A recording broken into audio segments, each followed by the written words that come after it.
Hello, my name's Michael Burke, and I am one of the regular contributors to a blog called Socialist Economic Bulletin. I hope you'll look it up. I'm going to do a brief video ahead of next week's budget.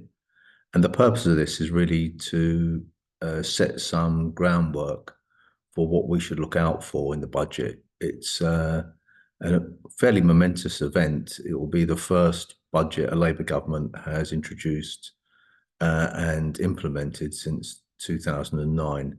And it's likely to give a character or flavour to this government for its whole period in office.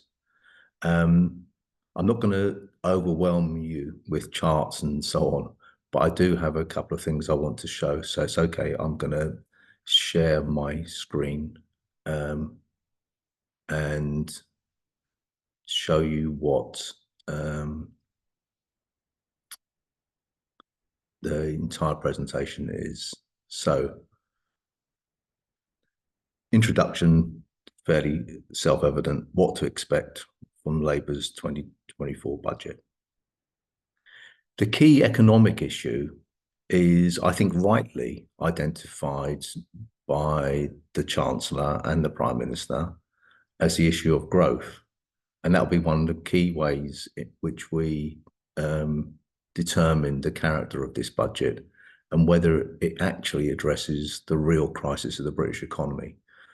That crisis has had a lot of discussion, but often overlooked that the real driver of the economy is investment. How do we know this? Because traditionally, investment is understood as augmenting or increasing the means of production.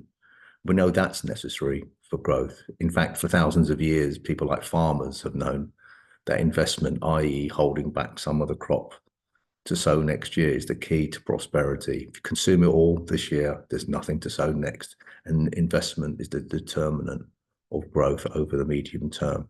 As you see from this chart, from the Office for National Statistics, very weak investment growth, much weaker even than the rest of the G7, has effectively become stagnant investment growth, no growth at all since the beginning of 2015. That's the big issue that this government will have to address in the budget. And the weakness of growth leads directly to the weakness of the economy. Lots of talk about the IMF having increased its growth forecast for the British economy. In reality, it's the increase in the forecast growth, and I don't think the IMF has a crystal ball any more than anyone else, but the increase in growth that they're forecasting is minuscule, and on in no year over the time horizon will growth even reach 2%, and the average will be significantly below that, i.e. not much different to what we've experienced over the past period, weaker even than the period before the height of the pandemic and lockdown. Unfortunately, there can't be a great deal of confidence behind what the government actually plans. I think it's reasonable to say that there's been disarray in economic policy making. If we go through some of them, I don't intend to go through all of them now, but we've gone from 28 billion a year green investment to Bidenomics on steroids. Then we've had the fiscal rules. Then we've had you're never going to have it so bad. And then there's light at the end of the tunnel. Lots of rhetoric, lots of it extremely contradictory. But what we do know is the actions of the government have been in the direction of austerity. So they're keeping the two-child benefit cap.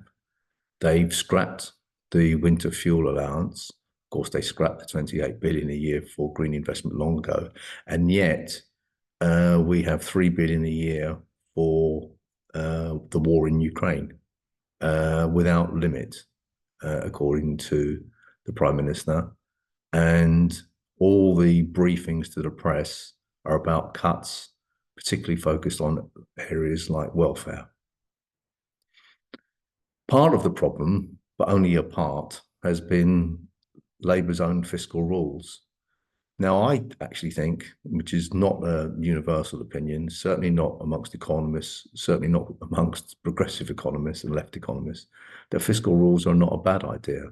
I'm not generally in favour of making the finance sector even more bloated by borrowing for day-to-day consumption, particularly as at a certain point it just becomes unsustainable. But the fiscal rules introduced by Rachel Reeves don't make any sense.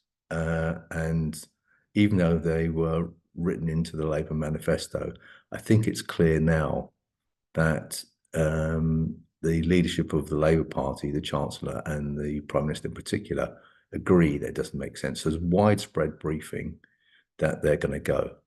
The reason that they don't make sense, and the reason they're probably going to go, is that it does make sense to borrow as much as you can for productive investment. Going back to the original point, it's productive investment that expands the economy, allows you to raise living standards, improve public services, and so on. And lumping day-to-day consumption together with investment doesn't make any sense. Day-to-day consumption is extremely important. It's actually, after all, the end purpose of economic policy, or it ought to be, and that should be paid for by taxation.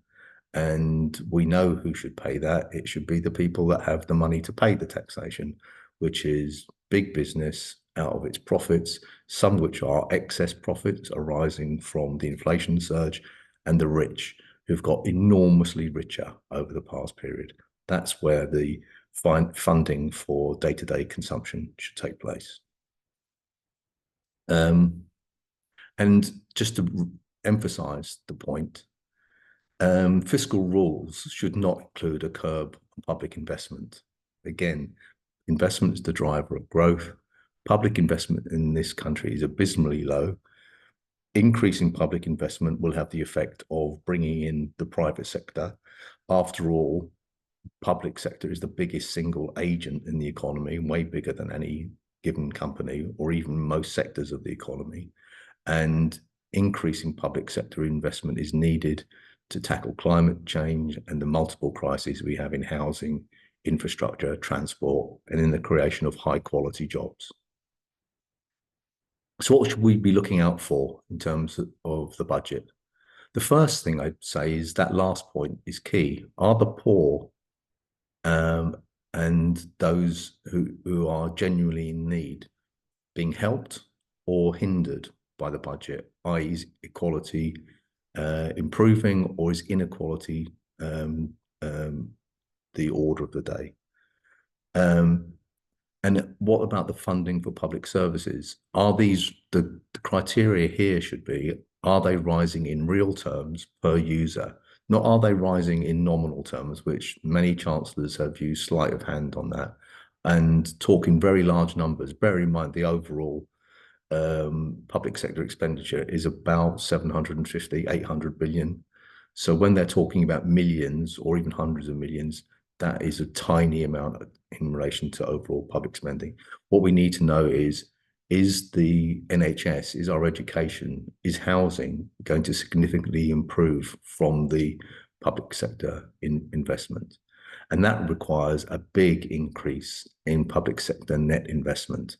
Not tinkering, not hundreds of millions, not a couple of billion, really significant investment. To give an idea, the previous commitment to 28 billion a year for the green economy was a little bit over 1% of GDP. That, I would say, should be the starting point of a government that really wants to end austerity. And unfortunately, we don't have any indication that that's likely to be the case.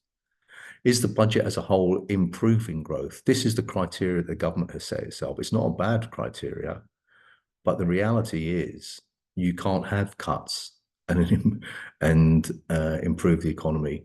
How do we know that? Well, we've had 14 years of austerity, 14 years of cuts, and look where we are in the economy. Austerity doesn't lead to growth, and we'll need investment, improvement in public services, and a real rise in living standards. And beware, I think, any call for burden sharing, because burden sharing is not valid in this case. When George Osborne and David Cameron first introduced austerity back in 2010, sorry, they firstly raised VAT, which is mainly paid by ordinary people, and cut corporation taxes on profits.